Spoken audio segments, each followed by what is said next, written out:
Welcome to Juice CG, your source of comic book news, TV, film, and media. Today we're going to be talking about Marvel announces all-out Avengers series. After teasing the new Avengers series at the end of the week, Marvel Comics has officially announced the details for All Out Avengers. The debuting series will be slightly different from your typical Marvel fanfare, with the title kicking off mid-mission.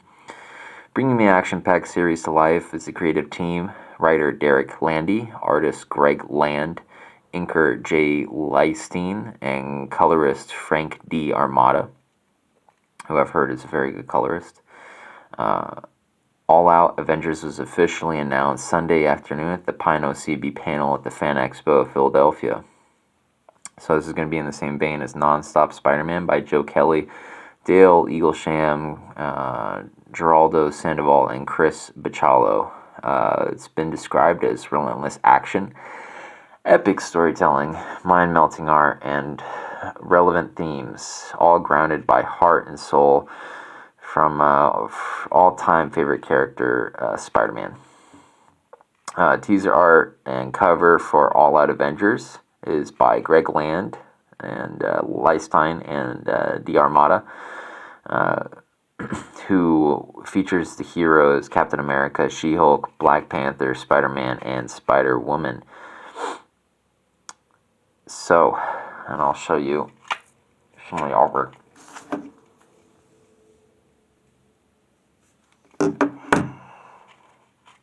I think the problem, it's a little too clean. I don't know. Something about it just doesn't have, there's no shadows. I noticed the artwork. It looks like each character was drawn separately and then put together in Photoshop. I mean, it's excellent. I can't draw this well, but yeah, it still looks good. The series joins the Avengers line of titles, which grows this summer with the addition of Avengers 1 million BC, which is a neat concept. I haven't read it or heard really. I mean, I haven't looked into it myself. And the giant-sized one-shot will look into reveal the secret origin of Thor and his connection to the Phoenix Force, as well the prehistoric versions of Earth's mightiest heroes.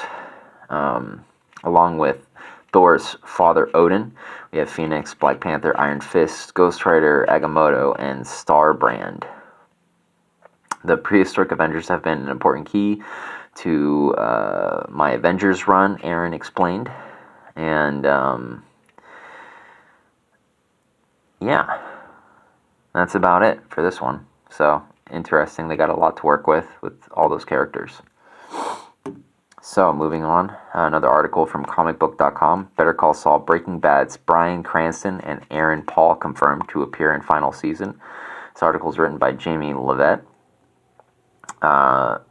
The final season of Better Call Saul will star Bryan Cranston and Aaron Paul as both worlds collide on this timeline. Last time we've seen these characters was in the Netflix El Camino, and so Peter Gold said, I don't want to spoil things for the audience, but I will say the first question we had when we started the show is, are we going to see Walt and Jesse on the show? And instead of evading, I'll just say, yeah. So he kept it very short, and Better Call Saul star Bob Odenkirk said, if you can believe it, there's more, but Gold cut him off quickly. Better Call Saul's co-creator Vince Gilligan also commented, it would be a damn shame if the show ended without Cranston and Paul appearing, would it not? So it was to be expected.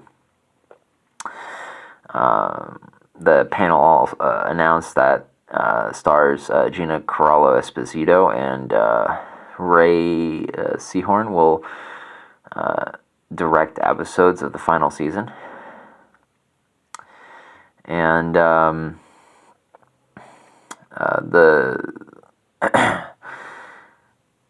Better Call Saul's final season concludes the complicated journey and transformation of its compromised hero.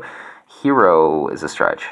Jimmy McGill into a criminal lawyer, Saul Goodman, reads the synopsis via AMC. From the cartel to courthouse, from Albuquerque to Omaha, 6 seasons track Jimmy, Saul, and Jean, as well as Jimmy's complex relationship with Kim, who in the midst of her own existential crisis. Meanwhile, Mike, played by Jonathan Banks, Gus, played by Esposito, and Nacho by Michael Mando, and Lalo, Tony Dalton, are locked into a game of cat and mouse with mortal stakes. So, it should be fun. I'm looking forward to seeing the last season. Alright, now this next article comes from Far Out Magazine. Hayao Miyazaki named the Hollywood films he hates the most. Miyazaki, obviously known as, for Princess Mononoke, Spirited Away, The Toro, many other excellent animated films, probably up there with the best, next to like Akira, or it's better than Disney, you know. Although the aging auteur has announced his retirement to the world, Miyazaki decided to make one final addition to his illustrious filmography before bidding farewell to the world of cinema. He's currently making adaptation of his favorite childhood novel, How Do You Live, by Yoshino Genzaburo, and has dedicated the upcoming project to his grandson. Over the years, Miyazaki's political stance about America's involvement in global conflicts, as well as country's contribution towards the globalization of American culture, has been unwavering. And his quote is, "Anti-jeans, anti-bourbon, anti-burgers, anti-fried chicken, anti-cola, anti-American coffee, anti-New York, and anti-West Coast." So you can see where he stands, understandably, as an from an older Japanese generation. So seems like Miyazaki stated, "If someone is the enemy, it's okay to kill endless numbers of them. Lord of the Rings is like that. If the enemy, if it's the enemy, there's killing without separation between civilians and soldiers. That falls within collateral damage." He's compared the visual politics of large-scale Hollywood productions, such as Lord of the Rings, to the country's international policies. So, you know, he continued, "How many people are being killed in attacks in Afghanistan?" And, you know, he obviously feels negatively about, you know, post-colonial sentiment, and is very critical of Steven Spielberg's iconic film series Indiana Jones. Even in Indiana Jones movies, there's a white guy who goes bang and shoots people, right? You are the one that bang. You are the ones that bang get shot. Watching those movies without any self-awareness is unbelievable. There's no pride, no historical perspective. You don't know how you're viewed by a country like America, which is a little unfair if you think about some classic Japanese cinema, like Akira Kurosawa's Yojimbo, that shaped Clint Eastwood's career. You know, I mean,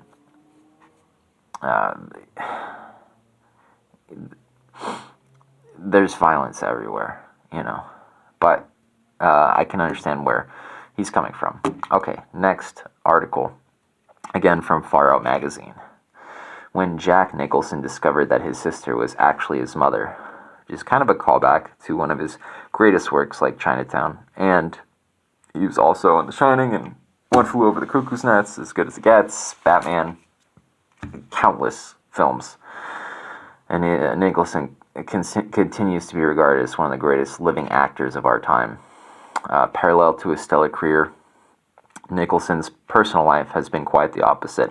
In addition to being involved in multiple legal issues, another crazy detail about Nicholson's life is that he actually believed his biological mother was his actual sister, and he never really found out the truth until she had passed away. According to an investigation conducted by Time magazine in 1974, Nicholson's mother actually pretended to be his sister in order to maintain her dance career. Born in New Jersey, Nicholson's mother, June, was only 17 years old when she gave birth, which is why his grandparents decided to act as his parents. It was only after the demise of both his mother and grandmother that he found out what the truth was. Quote, both grandmother and mother were deceased before this particular group of facts came to my attention, the actor said in an interview. I was very impressed by their ability to keep it a secret, if nothing else. It's done great things for me. While discovering the psychological impact of the discovery, he added, I'd say it was a pretty dramatic event, but it wasn't what I would call traumatizing after all. By the time I found out who my mother was, I was pretty well psychologically formed. As a matter of fact, it made quite a few things clear to me. If anything, I felt grateful. Multiple sources have claimed that Nicholson was unsure about his biological father as well, with some reports suggesting that it might have been his mother's manager. This discovery informed his political views as well, since the actor later stated that he was pro-choice but personally against abortion since he was an illegitimate child. So the title's a little bit dubious on this article. It wasn't like that his mother was his biological sister. Just it's just a strange order of events to make him believe that. So, all right, moving on. The last article. Fans of Val Kilmer can hear his voice again thanks to artificial intelligence. The actor whose speech was affected by throat cancer has partnered with an AI company to express himself. This article is written by Philip Ellis. Val Kilmer, the star of movies ranging as Top Gun, Batman Forever, Heat, The Prince of Egypt, withdrew from public eye following a throat cancer diagnosis and two tracheotomies.